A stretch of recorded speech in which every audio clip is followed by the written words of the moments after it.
Bueno, buenas tardes a todos. Muchísimas gracias por vuestra asistencia. Bienvenidos a esta jornada de actualización.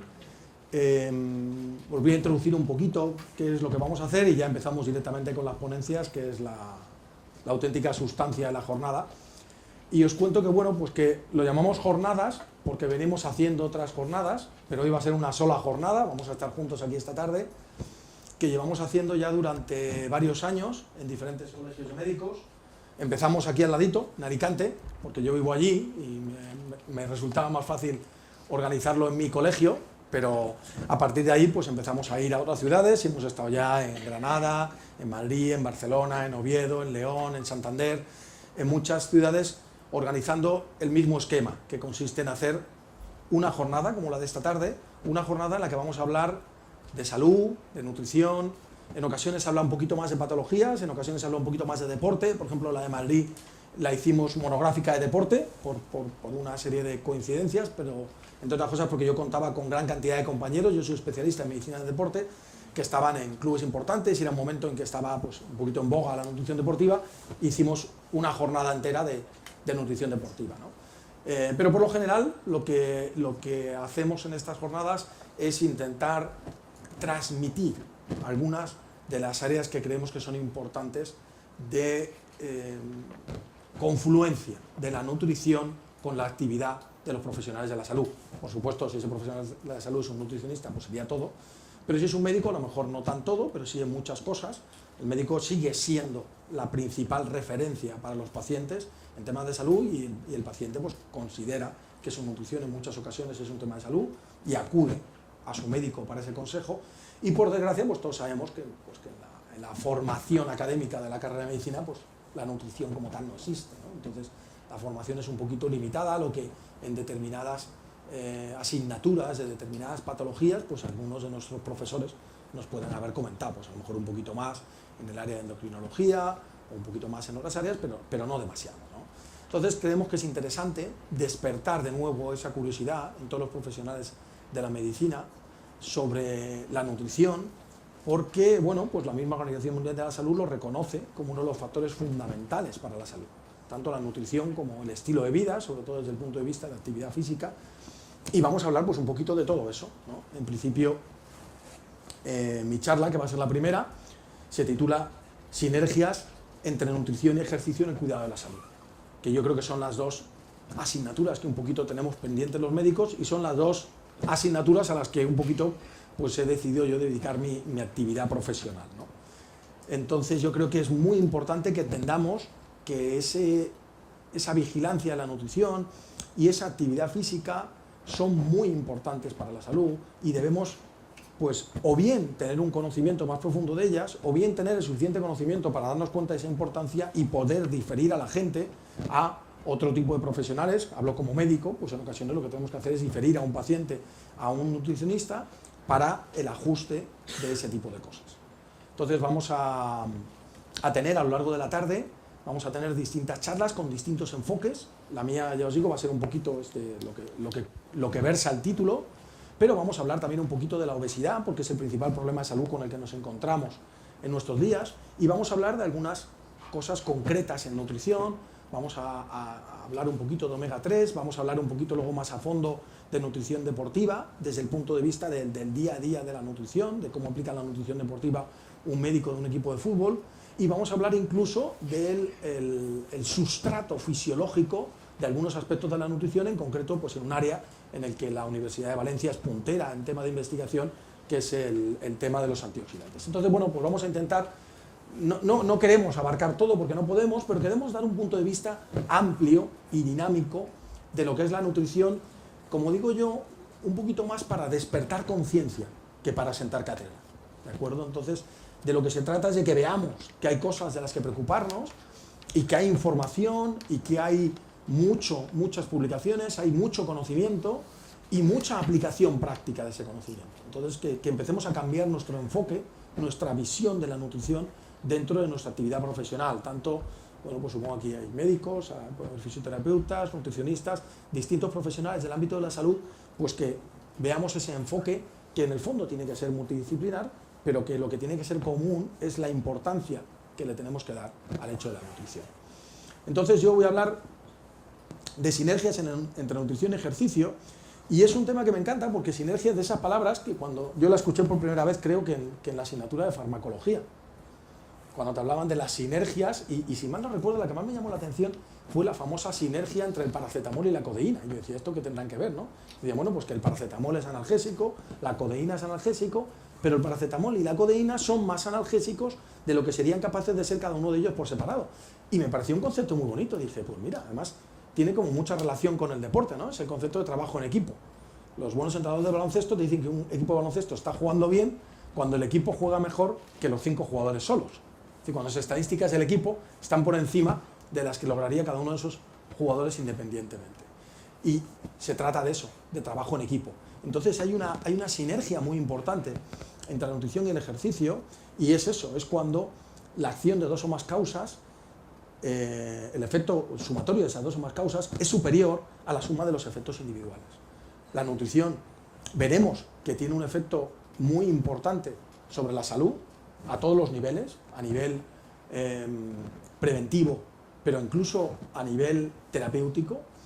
Veremos que el ejercicio, de la misma manera, tiene un efecto muy importante sobre la salud, tanto a nivel preventivo como a nivel terapéutico, pero veremos además que es muy importante que esa nutrición y ese ejercicio vayan de la mano. Y así es como voy a plantear un poquito la charla. Voy a plantear un poquito la charla diciendo, en primer lugar, pues el ejemplo más claro de cómo puede el ejercicio, entre comillas, apoyar a la nutrición, y es el caso de las personas, por ejemplo, que tienen sobrepeso. Es un caso obvio en el cual ese trabajo conjunto pues va a ser muy claro, y luego hablaré un poquito de cómo la nutrición puede apoyar al ejercicio, hablando un poquito de nutrición deportiva. Y para empezar, lo que os decía, ya la Organización Mundial de la Salud, ya en el 2004, estableció una estrategia mundial. Este documento es accesible a través de la página de la Organización Mundial de la Salud, sobre el régimen alimentario, actividad física y salud, como estableciendo en las sociedades desarrolladas, donde no hay deficiencias, el problema es cómo comemos y el estilo de vida que llevamos. Entonces tenemos que poner mucha atención a esas 2 cosas, ¿no? Y en las sociedades desarrolladas sacó este documento porque se dio cuenta la Organización Mundial de la Salud que mientras ellos estaban preocupándose del hambre o de la falta de agua o de las epidemias que podían aparecer en otras áreas del planeta en las cuales el nivel de desarrollo era algo inferior, en esa teórica parte del mundo desarrollada se estaba desarrollando también una epidemia que era la epidemia de la obesidad. Y no ha dejado de crecer en los últimos años. Es más, no solo no ha dejado de crecer, sino que sigue creciendo igual o más rápido, que es una cosa que a veces discutimos con los epidemiólogos, ¿no? Los ritmos de crecimiento. Pero la cuestión es que no para de crecer. Es decir, los datos que tenemos, lo que pasa es que son datos que nos llegan muy tarde, porque fijaros que si vais a la página web, por ejemplo, de la Organización Mundial de Salud, y buscáis los datos de la Organización Mundial de Salud, son datos que a ella le ofrecen los países desarrollan este tipo de estadísticas muy de vez en vez, y cuando hay crisis económica es más de vez en vez, porque es de esos gastos soslayables, ¿no? El darme cuenta de que no estoy bien es una cosa que casi políticamente no es interesante en situaciones de crisis, ¿no? Y además son datos obtenidos mediante encuestas telefónicas, con lo cual son datos que generalmente infravaloran el problema, y a pesar de eso, la evolución en los últimos años de las cifras de sobrepeso y obesidad son muy llamativas. En algunos países a los que yo viajo habitualmente, por ejemplo México, es tan preocupante que ya, bueno, pues el Ministerio de Sanidad, tú llegas a México, en el aeropuerto ya te encuentras carteles de un tipo que se ve una barriga saltando un botón y dice en este caso 3 de cada 4 mexicanos tienen sobrepeso, para muestra basta un botón, ¿no? Y está como saltando el botón de la camisa. Es un problema que allí abarca más del 70% de la población. En España estamos en un 60 y algo, pero depende de cómo hagamos las estadísticas. Yo digo, probablemente en algunas zonas y valorado de alguna manera es peor. Y sobre todo, a nivel infantil, estamos a la cabeza de Europa. Entonces, bueno, pues son situaciones que nos debemos plantear, y hablaremos luego más a fondo de ellos. Luego los siguientes ponentes nos seguirán hablando de ello, pero yo os voy a hablar un poquito de esa dinámica de los ajustes de peso y que cómo puede intervenir el ejercicio. Entonces, bueno, para hacerlo un poquito más dinámico, lo que a mí me gusta plantear lo primero es que no debemos hablar de ajustes de pérdida de peso, sino de ajustes de peso, porque no es lo mismo dónde está el peso. En una persona adulta, una persona que ya más o menos el ciclo de crecimiento ha llegado a su fin, el ciclo de crecimiento ponderal, es decir, que la persona ya ha cumplido los 20 años, su peso puede variar de dos maneras, salvo patologías en las que haya un aumento de peso por otras causas, por retención de líquidos, por aparición de un tumor, lo que sea. En una persona sana el peso puede aumentar aumentando la masa muscular o aumentando la grasa. Aumentar la masa muscular es posible, es más, es lo que hace la gente cuando va a los gimnasios, ¿no? Se va al gimnasio, coge una pesa, empieza pim pam, pim pam, pim pam, y si luego le da al músculo la proteína que necesita para construir esa fibra muscular, pues el músculo va a aumentar, pero es complicado, difícil, hay que estimularlo muy bien, pero es una opción. Sin embargo, señores, la grasa, qué fácil es aumentar la grasa. ¿No se han planteado alguna vez esa duda? Es decir, ¿por qué es tan difícil aumentar el músculo y es tan fácil aumentar la grasa? ¿No habría una teclita o algo, un chip de esos como en los coches, ¿no? Que nos reprogramen la centralita y que en vez de irse todas esas calorías extras a construir grasa o nutrientes extras se vayan a construir músculo? Pues no estamos hechos así. El músculo, entre comillas, nos lo tenemos que currar y la grasa no. ¿Y por qué es esto? Pues porque la grasa en realidad es un sistema ancestral de supervivencia. La grasa, pues, pongamos que apareció, evidentemente habría algún organismo que no tenía tejido graso, y pongamos que apareció a un nivel de organismo, pues cuando aquellos bichos, porque no serían ya ni hombres, pero ni prehomínidos probablemente, pues su supervivencia dependía básicamente de su alimentación, porque eran organismos ya heterótrofos que tenían que comer, y entonces comían, y si llegaban vivos a la próxima vez que tocaba comer, pues seguían vivos. Si se morían era porque no llegaban a la próxima dosis de comida. Entonces aparece la grasa como un gran milagro en la naturaleza, como algo que te permite, en el momento en que puedes comer, almacenar energía, y que además la gestiona muy bien, porque la grasa nos cree que almacena energía y es como lo que te guardas en un bolsillo, que llegas al siguiente sitio y te piden, ¿llevas algo suelto? Sí, mira, tengo aquí unas moneditas. No. La grasa cuesta mucho de sacar. La grasa, cuando tú dejas de comer, lo primero que consumes no es la grasa. Si no, imaginaros esta gente que se pone en huelga de hambre, a la segunda vez que salen delante de unas cámaras de televisión y llevan una semana sin comer, deberían estar súper fibrosos, ¿no? Ahí se les deberían ver todas las fibras, todos los músculos marcados de haberse comido toda la grasa, y se ve todo lo contrario. Se les ve fofos blanditos, ¿verdad? Les veis ahí que les cuelgan las mollas, como se suele decir, y eso es porque lo primero que perdemos cuando dejamos de comer es el músculo. Porque la grasa está ahí diciendo, cuidado, que yo soy el que te va a salvar la vida al final, a mí guárdame. La grasa tiene ese mensaje de autosupervivencia, y no solo eso, sino que lleva tanto tiempo ahí que yo digo que se ha convertido en una especie de alien, ¿no? En una especie de alien que tenemos dentro, y un alien que controla muchísimo para que todo lo que llegue le vaya a él. Todo lo que llega además se convierte en grasa. Tú tomas grasa además, se convierte en grasa. Tú tomas proteína de más. ¿Qué es eso de proteína de más? Pues bueno, pues en estudios en gente que hace musculación y se le ha ido dando dosis crecientes de proteína para que se incorpore al músculo, se ha visto que por encima de 20-25 gramos ya no se incorpora al músculo. ¿Y si no hay más proteína? Pues o la oxidas en ese momento, que la quemas en ese momento, o se transforma en grasa. Tú tomas hidratos de carbono, ¿y qué pasa? No, hidratos de carbono de alto índice glucémico son los malos porque sube mucho la insulina, no, es un sistema de protección, sube mucho la glucemia en sangre es una situación conflictiva, precisamente los diabéticos lo que procuramos es que la glucemia no esté alta, y los diabéticos desarrollan complicaciones cuando no controlan esa glucemia. Entonces el organismo, cuando no es diabético, tiene un sistema de protección, un guardaespaldas que se llama insulina, que sale y dice, fuera todo este azúcar de aquí. ¿Y quién se la lleva? Aquí el amigo, el alien. Entonces mi teoría del alien es que ese alien está ahí esperando que llegue comida para transformarla en grasa, pero luego además, a medida que va creciendo, genera sistemas de autosupervivencia. Te incita a comer, te pide que le des. Y bueno, pues hoy en día conocemos muchos de esos sistemas, ¿no? Como puede ser la leptina, como pueden ser conexiones que tiene con el cerebro límbico, de manera que te está pidiendo que le des de comer. La grasa tiene su sistema de autosupervivencia, que alguien podría interpretarlo, pues que antiguamente podría ser un sistema de autosupervivencia del individuo. Pero hoy en día, por desgracia, en una situación en la que no pasamos hambre, sino que tenemos una continua oferta de comida, se ha convertido en todo lo contrario, ¿no? Y, bueno, pues hay gente que ha sido capaz, bueno, pues de colocar una cámara oculta y grabar al alien. Y como podemos ver, en ocasiones, pues nosotros intentamos resistirnos, ¿no? Y decimos, no quiero comer tanto, no quiero comer más.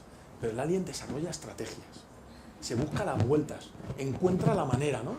Y al final te hace comer, ¿no? Y entonces un poquito como dice la frase, ¿no? El hambre consigue lo que quiere, y es verdad, ¿no? Tú vas y pasas por al lado de una pastelería, ¿no? Y te quedas así, y algo dentro de ti te dice, esa Magdalena te está mirando, y le gustas. Y ella a ti, tonto, cómetela. No, es que estoy contando, ya empezarás mañana. Ya empezarás el lunes, es que el lunes, bueno, pues el lunes que viene. Es decir, nos autojustificamos de manera que al final nos encontramos a gusto cuando satisfacemos a ese alguien, ¿de acuerdo? Es decir, que cuesta. Por eso cuando nos encontramos con gente que tiene una cantidad de grasa importante, tenemos que entender que tiene ahí un elemento de resistencia importante a frenar su ingesta. Cuando nos vamos y lo ponemos en números, mira, esto es muy fácil, tú es que las calorías que consumes, las calorías que gastas, quitamos de aquí, ya. Teóricamente es muy fácil, pero luego cuando esa persona sale por la calle, tiene el alien diciéndole, cómete esto, cómete lo otro. Y te dicen algunos, que reconocen algunos de sus aliens, no, doctor, dígame lo que quiera, pero yo sin chocolate no puedo vivir. Usted quíteme lo que quiera, pero mi tostadita de no sé qué no me la puede quitar. Usted no sé qué, pero yo el pan, ¿por qué? Porque algunas personas son capaces de reconocer a ese alien, ¿no? Entonces, bueno, pues lo bueno es que tenemos una especie de guerrero que puede luchar contra el alien, que es el músculo, ¿no? ¿Por qué? Porque, fijaros, así como la grasa tiene un papel regulador del equilibrio energético en situación de reposo, es decir, toda caloría que no estés utilizando se la lleva a ella y desde ella regula el aporte de calorías, cuando haces ejercicio las cosas cambian. Cuando haces ejercicio manda el músculo. Incluso cuando haces ejercicio la misma insulina pasa a un segundo plano y cambian las normas de juego. Entonces el ejercicio es un poquito como cambiar el orden. Cuando hacemos ejercicio le estamos dando más importancia al músculo y le estamos quitando importancia a esa grasa, ¿no? Y de alguna manera podemos hablar de que ese músculo lucha contra la grasa en el sentido de que la actividad física, de que el ejercicio genera muchas adaptaciones que nos previenen de todos esos problemas del sobrepeso y de la obesidad. Entonces, normalmente, cuando ahora llega ya la operación bikini, todo el mundo tiene dietas maravillosas para perder peso, los kioscos se transforman, es como lo de los Transformers de los coches, y se abren de par en par, llenos de revistas, ¿no? Que nos cuentan la dieta de no sé qué, la dieta de no sé cuánto, y al final el 90% de ellos se basan en dos sistemas muy sencillos, en el vaciamiento del glucógeno y en la deshidratación.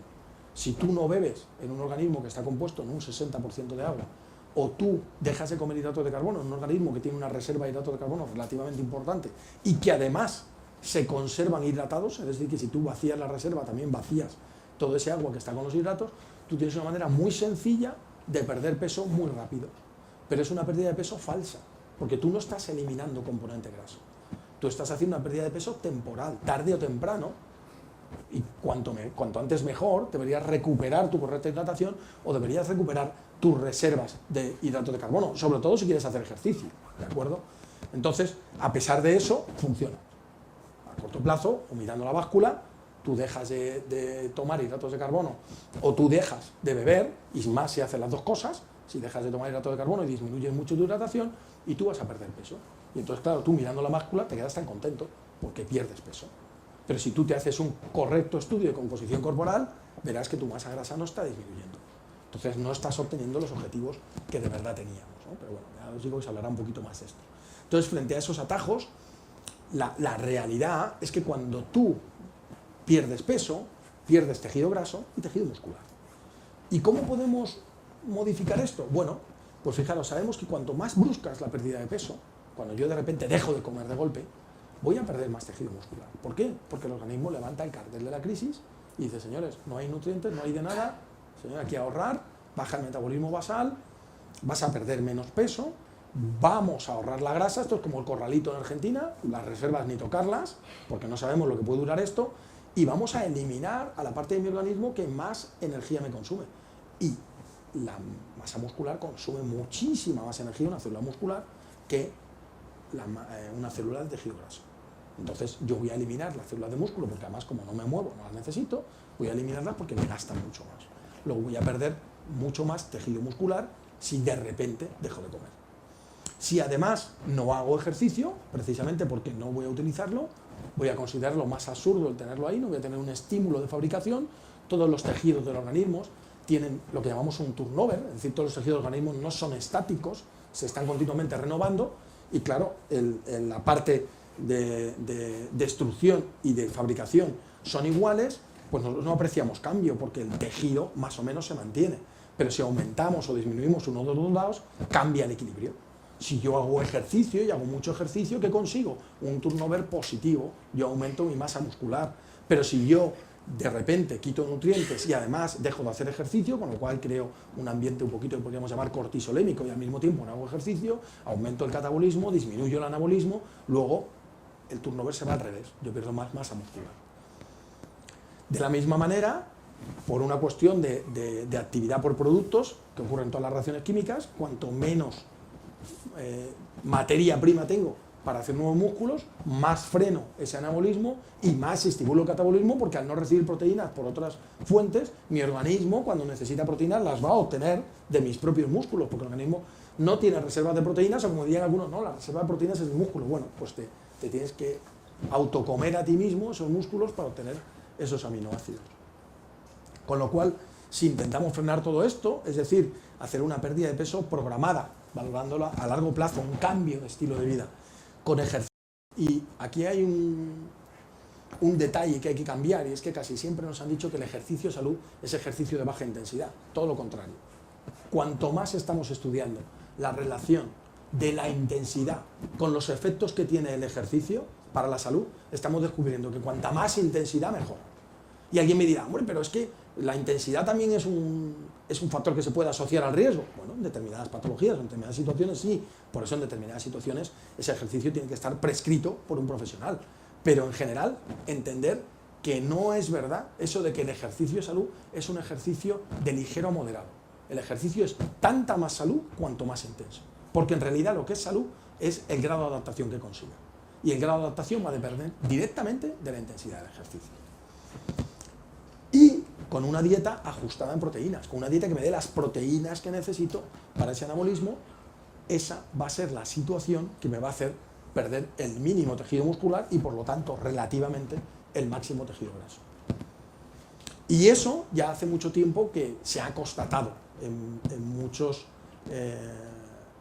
digamos papers, en muchos artículos a través de muchos datos, y en algunas de las revisiones importantes pues ya te lo dicen los grandes popes, ¿no?, de la fisiología del ejercicio, ¿no?, que el añadir programas de ejercicio a el control de calorías promueve cambios mucho más favorables en la composición corporal que solo la dieta o solo el ejercicio, concepto de sinergia.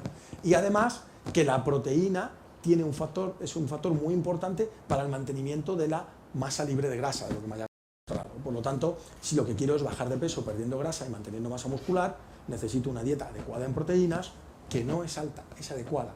Y hay aquí un fenómeno muy importante, que es el tipo de proteína, la calidad de la proteína y sobre todo el timing, el momento en el que ingerimos esa proteína. Y asociar ejercicio a actividad física. Por lo tanto, el ejercicio puede ser de gran ayuda para esa persona que tiene que perder peso y dice, voy a ponerme a ello, ¿no? A ese tipo de personas, si les ponemos a hacer ejercicio, sabemos que vamos a facilitar la utilización de grasa, sobre todo la grasa abdominal, que es la que es más epidemiológicamente peligrosa para la salud.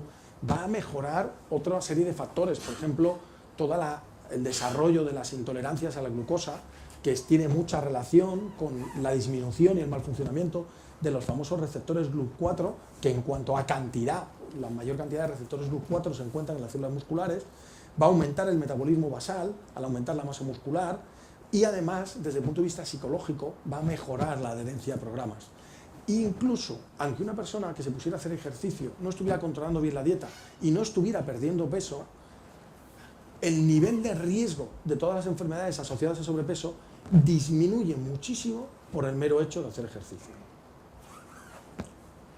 Por lo tanto, si tenemos a esa persona que está un poquito en sobrepeso y queremos ponerla en marcha, no dudemos en lanzarla a hacer ejercicio.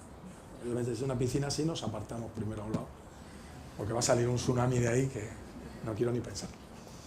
Y frente a las dietas milagrosas que nos ofrecen ese milagro, ¿no? de rápidamente perder mucho peso y que se basan a veces en reglas un poquito esotéricas o en brujería, lo que se conocen generalmente como dietas mágicas, vamos a ofrecer el milagro de la ciencia, que es dieta saludable, dieta equilibrada, más ejercicio. ¿Por qué? Porque además es el concepto de dieta en el sentido más helénico de la palabra, más clásico, estilo de vida. Yo soy muy enemigo de ese concepto de dieta como llega el verano, la operación bikini, voy a estar 4 meses sin comer para poderme poner este bikini, o tengo una boda, y más si es la mía, ¿no? Voy a estar 3 meses sin comer para poderme poner este traje y luego ya da igual, ¿no? Luego ya que sea lo que Dios quiera, ¿no? Porque eso además va generando fenómenos rebote, en esas pérdidas de peso, como decíamos, hay una gran pérdida de masa muscular, pero luego cuando recuperas el peso, por desgracia, no recuperas lo que habías perdido, no recuperas esa masa muscular. Generalmente has perdido músculo y grasa y recuperas solo grasa. Con lo cual el alien va creciendo dentro de ti, ¿eh?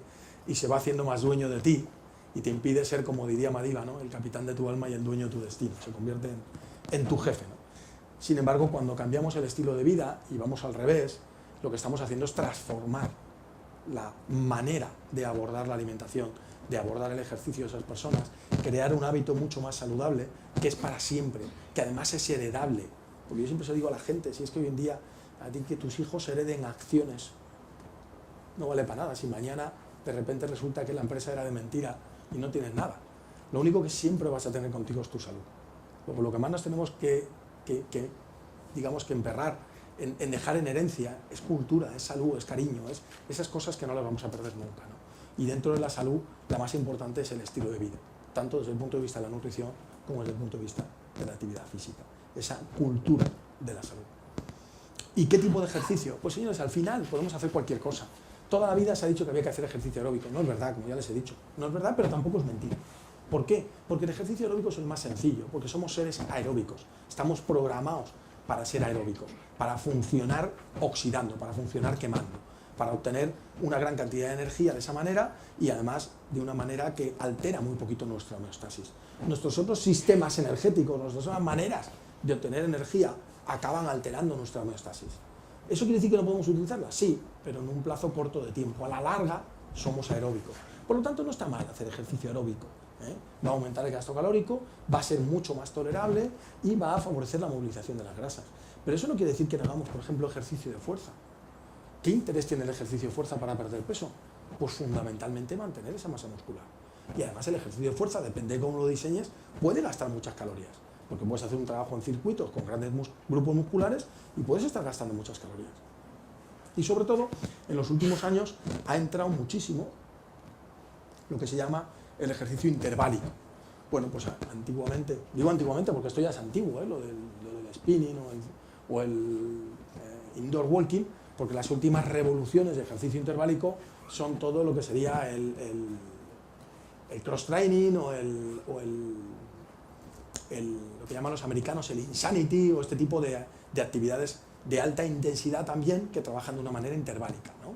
Trabajando, ¿qué hacen, qué no hacen estos otros ejercicios? Pues trabajan de una manera muy dinámica, con mucha velocidad, con mucha intensidad, por lo que decía antes, porque así son capaces de lograr más adaptaciones. ¿Qué ocurre? Que son ejercicios más peligrosos. Entonces, bueno, pues tienen que ser programados de otra manera, supervisados de otra manera, y por desgracia la gente no lo está haciendo de esa manera, y bueno, pues la ventaja que tiene desde el punto de vista profesional es que nos llenan las consultas, ¿no? Pero de alguna manera es verdad que el ejercicio interválico consigue más resultados comunes, tanto de gasto calórico como de preservar masa muscular, que cualquiera de los otros ejercicios. Pero yo soy partidario de hacer un poquito de todo.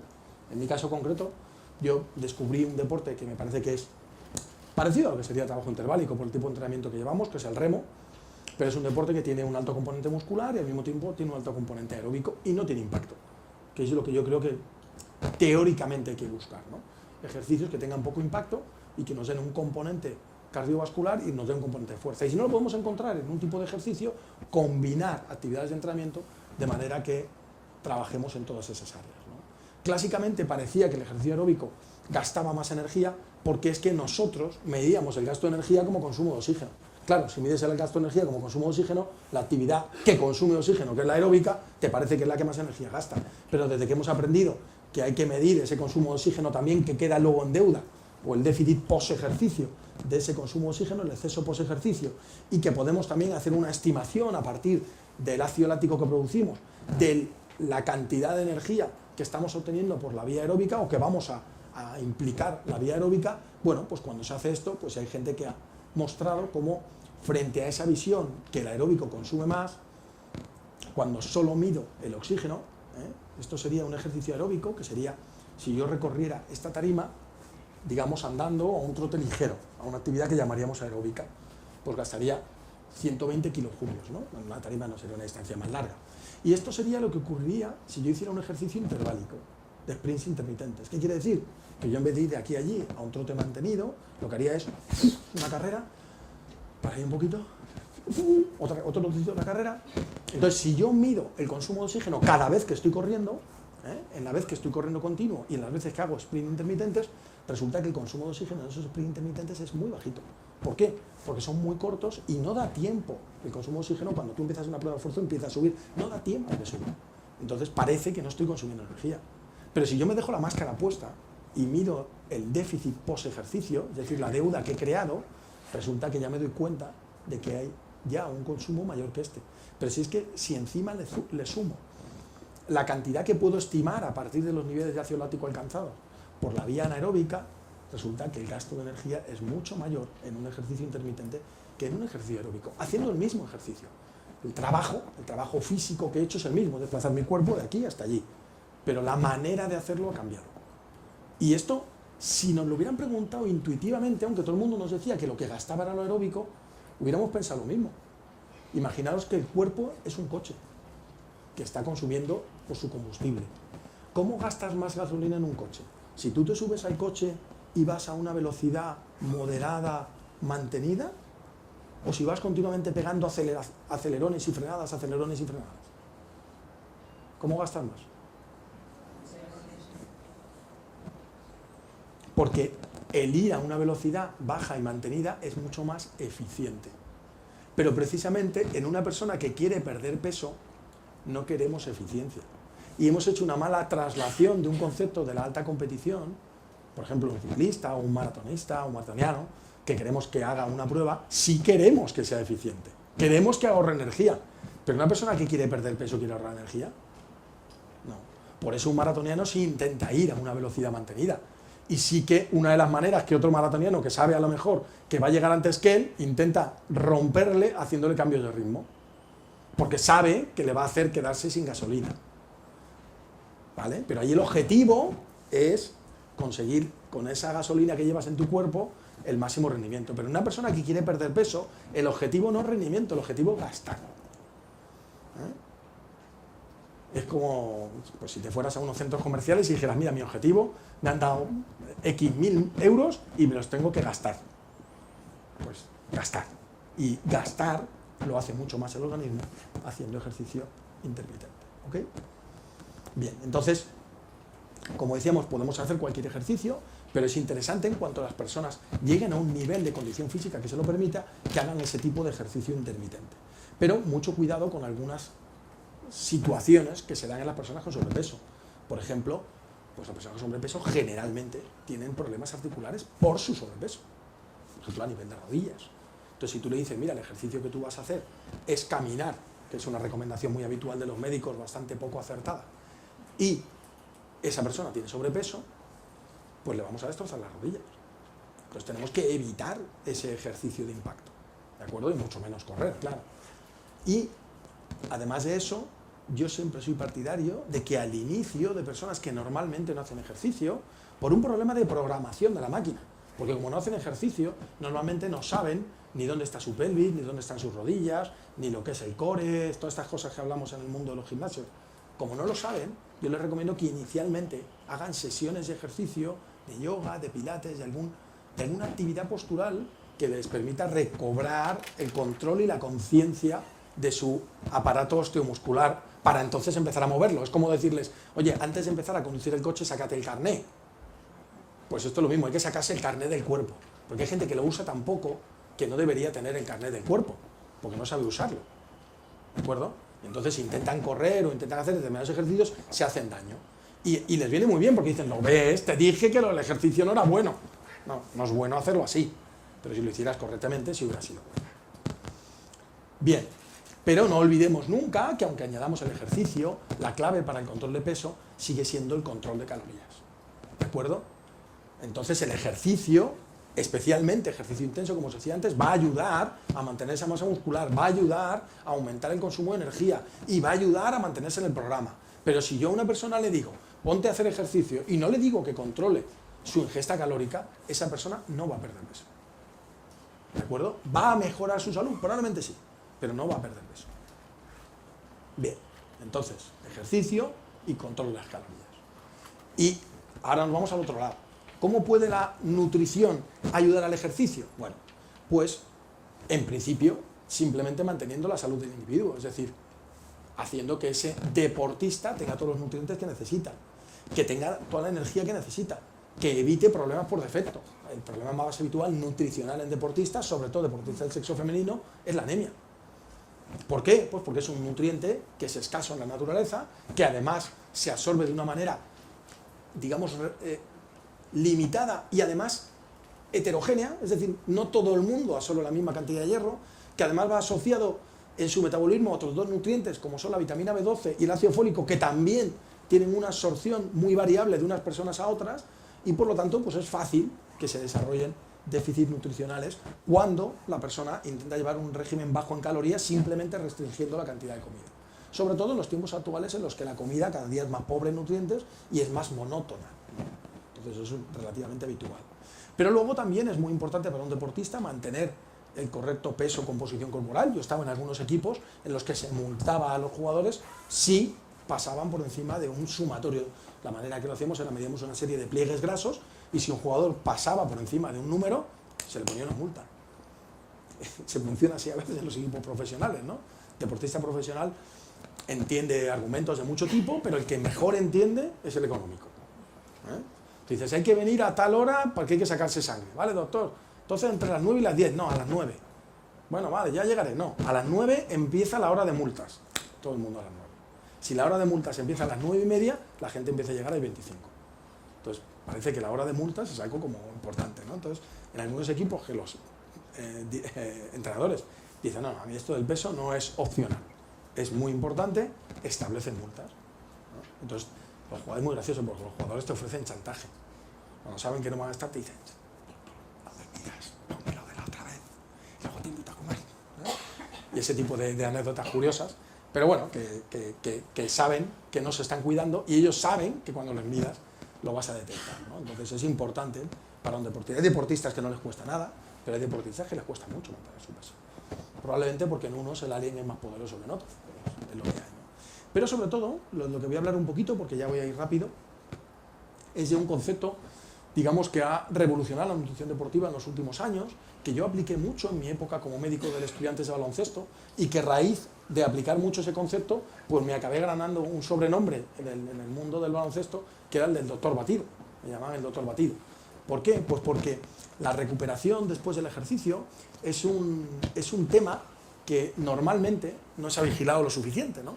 Y bueno, todos sabemos que el ejercicio aumenta las necesidades de nutrientes, que aunque hay gente que dice que como el deportista ya come más, va a tener más de todo, pero hay, bueno, pues muchas publicaciones que muestran que no, y muchas actividades clínicas. Yo recuerdo que el curso de este tipo, la jornada que hicimos en Barcelona, invité a la doctora que está en el CAR de Sant Cugat, responsable de la nutrición de deportistas, y ella hace una valoración, digamos, como muy fina de la valoración de cada deportista, y ella me decía, Julián, lo normal es que encontremos algún déficit en todos, porque hoy en día casi todos tienen un déficit de una vitamina, de un grupo de vitaminas, de tal y de cual, y tenemos que corregir y al final tenemos prácticamente que suplementar a todos, ¿no?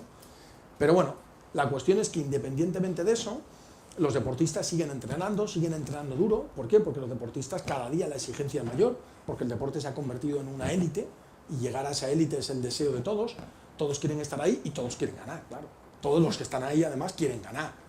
Y lo que no quiere ninguno de ellos es pues, tener que retirarse de un partido, no poder acabar una prueba o que los resultados de la prueba no estén de acuerdo con el esfuerzo que has hecho para entrenarla, ¿no? Y Yo le suelo preguntar a mis alumnos de educación física, suelo seguir poniendo estas dos fotos porque para mí es un caso muy llamativo de ello.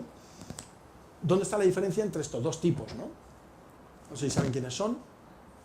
Este es Usain Bolt, es el récord mundial de 100 metros, bueno, el 200 también, pero básicamente el hombre más rápido del mundo.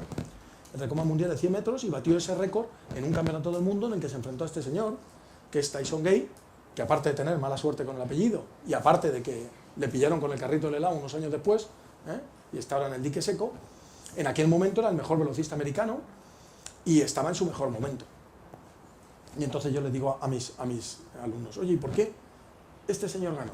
Y claro, todos me dicen, no, porque cruzó primero la línea de meta. Y digo, listos sois un rato, ¿eh? Digo, pero algo más, ¿me podéis decir algo más? Bueno, pues porque era más rápido, ¿vale? Y yo les digo, vale, era más rápido. No voy a poneros ahora el vídeo porque es un poquito largo, pero es muy bonito. Digo, ¿y por qué un año después, o casi un año después, en la Golden League, en una carrera importante, en Estocolmo, de repente vemos que Tyson Gay entra por delante de Usain Bolt, y fijaros la cara de Usain Bolt cuando entra en el anterior, que fue en Berlín, y la cara de de Usain Bolt cuando entra en Estocolmo? ¿Por qué pasa eso? Pues porque cuando ganó Usain Bolt el campeonato del mundo de atletismo, a partir de ahí fue el atleta más importante de la historia, el hombre más famoso, estaba todo el día en la televisión, le estaban haciendo encuestas, y mientras él estaba haciendo todo eso, ¿qué suponéis que estaba haciendo Tyson Gay? Entrenar. Y señores, el mayor determinante al rendimiento de la competición, la razón por la que este chico sigue haciendo lo que hace y nos sorprende a todos, es el rendimiento en el entrenamiento. La razón es por cómo entrena. Yo digo a la gente que lo impresionante de este chaval es cómo es capaz de entrenar, que da miedo ver entrenar. Hay gente que me dice que no, sobre todo alguna señorita me dice que miedo no le da. Pero, ¿me entendéis el concepto, no? Yo recuerdo que mi primer equipo de competición fue el equipo nacional de halterofilia y teníamos un entrenador cubano que continuamente le decía eso a los chicos. Dice, venga, chaval, que dale fuerte, que la ronca, venga aquí a levantar los pesos. Luego no vaya a mover la tarima lo que no mováis entrenando. Y es verdad, lo que no muevas entrenando, luego no lo vas a mover en la tarima. Si un tío quiere correr a la velocidad que corría este tío, si un tío quiere correr en 9.50 y pico, no puede estar entrenando a 10.30. Tiene que estar entrenando a 9.90. Para luego el día de la carrera apretar un poquito más, pero no puede estar entrenando a 10.30.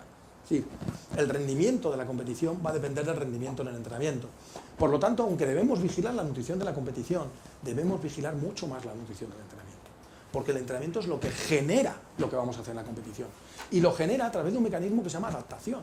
Yo entreno para destruir una parte de mi cuerpo y decirle a mi cuerpo, lo que tienes no me vale. Para mí no es suficiente. Quiero más. Esa es una frase de mi entrenador.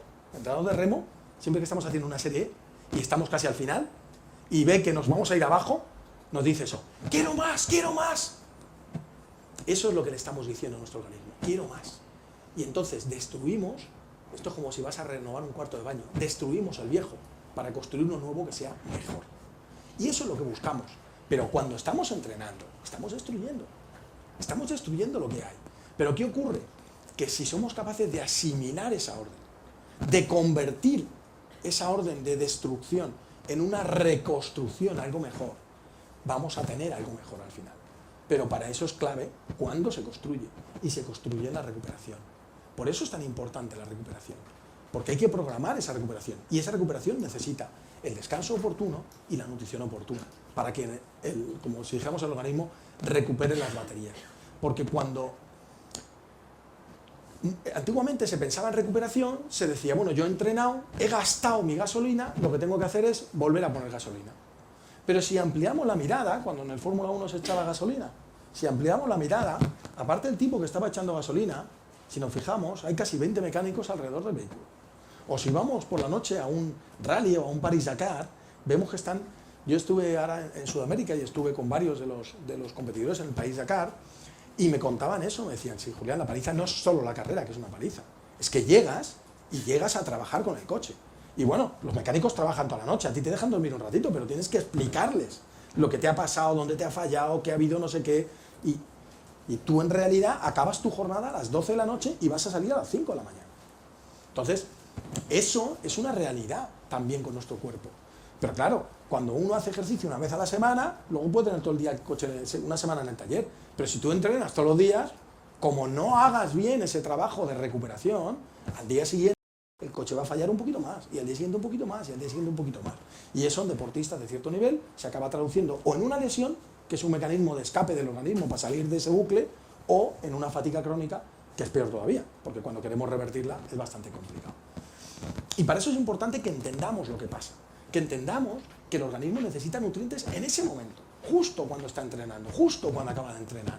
¿Por qué? Porque en ese momento el organismo produce una serie de señales celulares que empezamos a conocer, ¿no? Esto lo voy a pasar rápido porque es interesante, pero bueno, es una de esas señales celulares, la PGC1-alfa, muy relacionada con el depósito de glucógeno, pero otro montón de señales celulares de las cuales, bueno, pues ahora mismo ya se definen alrededor del principal mediador es el AMP cíclico, pero son todos los sistemas de TORC, y que, bueno, pues unos están relacionados con la gluconeogénesis, otros están relacionados con el metabolismo proteico, otros están relacionados con mecanismos transcripcionales, otros están relacionados con otras regulaciones del metabolismo hacia el metabolismo de las grasas o metabolismo de los hidratos de carbono, etcétera, etcétera. Todo eso, según hago yo ejercicio, se pone en marcha y modifica el organismo. Y genera un nuevo organismo sobre lo que he destruido. Pero claro, para hacer ese nuevo organismo necesito tener los nutrientes. Y eso es lo que llamamos ventana metabólica. Hay un momento en el que es lo idóneo para tener esos nutrientes. Claro, si esos nutrientes además no se almacenan en el organismo, como pasa con las proteínas y algunos otros micronutrientes, es importante que lleguen en ese momento. Y ya hay muchos trabajos que muestran esto, ¿no? En ejercicios, en cuanto al glucógeno, también es muy importante que lo empecemos a reinar lo antes posible. Pero en cuanto al recambio proteico, ya desde el siglo pasado, como digo yo, por eso pongo este trabajo, porque es el primero de muchos trabajos que hay hechos, midiendo el FSR, que es la síntesis de músculo, este es el 99 todavía, y comparan la actividad de síntesis proteica, de destrucción proteica y el balance neto, que es lo que me interesa, cuando yo a un deportista que hace un trabajo intenso de fuerza, le doy o bien un placebo, que es darle un batido que no tiene nada, pero él no lo sabe, o un batido en el que tengo proteína, o bien aminoácidos, una mezcla no, digamos, estándar de aminoácidos, o una mezcla de aminoácidos como de mayor calidad, con más cantidad de aminoácidos esenciales. ¿Qué ocurre? Pues que la síntesis proteica es más alta, que la destrucción proteica es menor, y esto va a ser todavía mucho menor cuando ese batido de proteínas le asocio hidratos de carbono, porque en el ejercicio no tiene importancia la respuesta insulínica, pero en el post-ejercicio la respuesta insulínica es una de las claves para frenar el catabolismo. Entonces, ¿qué hago? Si aumento la síntesis y disminuyo la destrucción, ¿qué ocurre? Que ese ejercicio muy duro, que en una persona que no toma nada sería un ejercicio con un balance neto negativo, es decir, un ejercicio catabólico, en un deportista que hace la nutrición post-ejercicio correcta, se convierte en un ejercicio anabólico, en un ejercicio que se asimila, en un ejercicio que produce una adaptación y que le va a permitir entrenar incluso mejor al día siguiente. Y bueno, pues hay muchos ejemplos de estos, pero sintetizando, resumiríamos que cuando el ejercicio es muy de fuerza, vamos a necesitar sobre todo proteína, y cuando el ejercicio es muy de resistencia, bueno, esto es una triatleta mía, no la veis la cara, pero es una chica muy guapa, cuando el ejercicio es muy de resistencia, vamos a necesitar más gasolina, pero siempre vamos a necesitar un aporte de proteínas. Es decir, siempre vamos a necesitar un complejo de carbohidratos y proteínas después del ejercicio. Y bueno, estamos en la fase esa en lo que lo vamos afinando, ¿no? También le vamos añadiendo otra serie de micronutrientes, pero prefiero por lo menos dejar ese concepto claro, que después del ejercicio necesito lo antes posible un aporte de hidratos de carbono y proteínas, ¿no? Y bueno, os decía que hay muchos trabajos ya que hablan de esto y que muestran esto, como la actividad al día siguiente es mucho mayor, el rendimiento al día siguiente, cuando he hecho esa recuperación con hidratos de carbono y proteínas, que cuando solo la he hecho con hidratos de carbono, que era el concepto más clásico, y que esto ocurre prácticamente en todos los sujetos, ¿no? Siempre hay algún outlier. Son estudios limitados, porque son poblaciones muy pequeñas, porque hay trabajos que no están muy bien diseñados, pero lo bueno que tiene es que si nos fijamos en los muchos, fijaros, 6 hombres, 4 hombres, 4 mujeres, estudios muy pequeñitos, hay que coger la arteria y la vena femoral de una pierna, de la otra pierna, meter un isótopo radioactivo, generalmente de fenilalanina, que también es una limitación, pero bueno, dentro de lo que cabe, lo que vemos es que el cambio neto, prácticamente en todos los trabajos, es positivo. Con lo cual, dentro de ese concepto actual, ¿no?, de la evidencia, o parte de ese concepto de la evidencia, que es que todos los trabajos estén de acuerdo, vemos que parece que todos los trabajos que hay están de acuerdo. Y el resumen sería eso. ¿Qué tengo que hacer desde el punto de vista de nutrición deportiva? Pues lo más importante, el batido de recuperación, que por eso me llaman a mí el doctor batido, ¿no? Una asociación de hidratos de carbono con proteína. Más proteína cuando el ejercicio es más de fuerza, más hidratos de carbono cuando el ejercicio es más de resistencia. Y luego, bueno, pues si en la charla que nos dé Juan entra un poquito más en ello, y si no, cuando acabemos queréis que comentemos un poquito más en la discusión, podemos intentar puntualizar un poquito más en esas cantidades. Y luego, lo más importante es una buena hidratación y un buen aporte a través de la dieta de todos los nutrientes que vamos a necesitar. ¿De acuerdo? Y para eso consideramos que los suplementos son herramientas más que útiles, ¿no?, porque me permiten llegar con ellos a donde yo necesite, ¿no? Llego a donde yo quiera, cuando yo quiera y como yo quiero. Pero tengo que entender que no son mágicos, no hay que entender el suplemento como algo que me voy a tomar y me va a convertir en Superman, ¿no? Y las premisas fundamentales son que no haga daño, que no vaya contra el reglamento, por supuesto. Es que la discusión de, es que ese suplemento da doping, que entonces no es un suplemento, entonces es un fármaco. El suplemento no puede dar doping si es un suplemento bien fabricado, porque la lista de sustancias dopantes es una lista de fármacos, no de nutrientes, ¿de acuerdo? Y que sea rentable, que al deportista le valga la pena hacer esa inversión para su rendimiento. La realidad es que todos los deportistas toman suplementos, pero la realidad es que ninguno de ellos sabe por qué los toma. Llega y se toma lo que le dicen, ¿no?, porque es lo que le ha dicho su vecino. Incluso yo, siendo asesor de deportistas de élite, y no voy a decir nombres, me he encontrado con que no, es que luego que estaba allí en un campus en donde él entrena, me ha dicho que me tome este otro batido rosa porque tiene 60 gramos de proteína. Que 60 gramos de proteína no los vas a utilizar. Bueno, pues es que toma él y entonces yo me lo tomo. Bueno, pues al final pasa eso, ¿no? Y porque en el fondo el deportista no está buscando lo que tú le dices, que es ese soporte de su entrenamiento. El deportista está buscando la poción mágica. Está buscando algo que se lo pueda tomar y pase algo tal que así.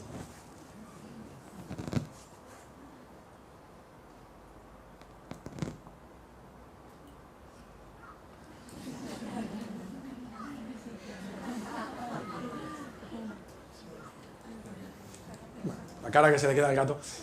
Y bien, pues la mala noticia es que no existe la poción mágica, ¿eh? Bueno, existe la poción mágica, pero como sabéis, en un cómic, curiosamente francés, que es la primera referencia histórica que tenemos del doping, los que inventaron el doping fueron los franceses, curiosamente, que el Asterix se lo tomaba y luego encima tenía la desfachatez de irse a los Juegos Olímpicos, claro. Creo que en la última película ya le pillan, ¿no?, y le meten un puro por dopaje, pero bueno, la historia luego se ha contado de otra manera. Pero lo que sí existe es la magia de la ciencia, ¿no? Es decir, todo ese desarrollo de investigación a través tanto de laboratorios como de grandes científicos. Pues yo tengo la suerte de trabajar con un premio Nobel que se ha convertido en un enamorado del ejercicio, ¿no? Y toda la teoría del óxido nítrico, que fue por lo que le dieron el Nobel, pues la está el tío ahora aplicando al ejercicio. Y la verdad es que tiene mucha aplicación en suplementos nutricionales para el ejercicio, ¿no? Y bueno, pues otros que premio Nobel no hemos tenido, pero a algunos les sonará esta sala. Esta es la sala de pruebas de esfuerzo de la Escuela de Medicina del Deporte de Madrid. Ahí haciendo una prueba a un ciclista, pero desde que tenía pelo, pues bueno, pues he seguido ahí trabajando aquí. Este Isaac, un triatleta amigo mío, este no sé si lo conocéis, ahora sin barba, pero es un jugador de básquet con el que he trabajado desde que era un chaval, y que bueno, pues ha llegado al final a jugar a la NBA, y bueno, y pues ahora estamos echando un poquito una mano a otro equipo de básquet, que tampoco le está yendo mal, como es el Gran Canaria, pero que al final, cuando los deportistas les explicas cómo tienen que utilizar esa nutrición y la utilizan, se dan cuenta de que no era una cosa tan secundaria, se dan cuenta de que era una cosa mucho más importante. Con lo cual, al final, pues está claro que los suplementos son útiles, y sobre todo desde un punto de vista práctico. Yo ya os digo, por dar 1000 bases científicas, pero lo interesante es eso, que los deportistas se acaban convenciendo, y por eso ya os digo que a raíz de que yo empecé a hacer estas cosas del batido de recuperación, al acabar los partidos, al acabar los entrenamientos fuertes, me acuerdo que tuve una charla con Pepu, ¿no?, porque me decía, Julián, aquí lo primero cuando acabemos es que hable yo. Y yo le dije, no, si aunque te parezca mentira, yo no quiero hablar, yo solo quiero que se tomen el batido. Y entonces lo que hicimos fue, teníamos en el vestuario, las botellas nos las daba la Liga ACB, y yo, ahí no se ve bien, pero cada una de ellas tiene el número de un jugador. Yo en el descanso les preparaba sus batidos, y en este caso subí, esto fue el año que dejé el baloncesto, que en la final de la Liga, en los playoffs, nos tocó la primera eliminatoria contra el Madrid, les eliminamos en el quinto partido en el pabellón Raimundo Saporta, que ahí se acabó el pabellón Raimundo Saporta. Luego nos tocó la siguiente eliminatoria contra el Tau de Nocioni, Scola, Oberto, Calderón, Prigioni, todos esos juntos en el Tau. Les eliminamos también en el quinto partido en Vitoria, y la final nos tocó contra el Barça, que era justo al lado de donde estaba la sede arbitral, la sede de Árbitros de España, y parece ser que ahí nos fuimos capaces de... Ahí perdimos por un poquito. Pero estuvo bien, estuvo bien. Y este era, pues subió Felipe lesionado a que le viera un tobillo y tal y cual, y me aproveché porque no tenía ninguna foto y dije, me voy a haceros una foto de los batidos. Y le hice una foto a lo de los batidos.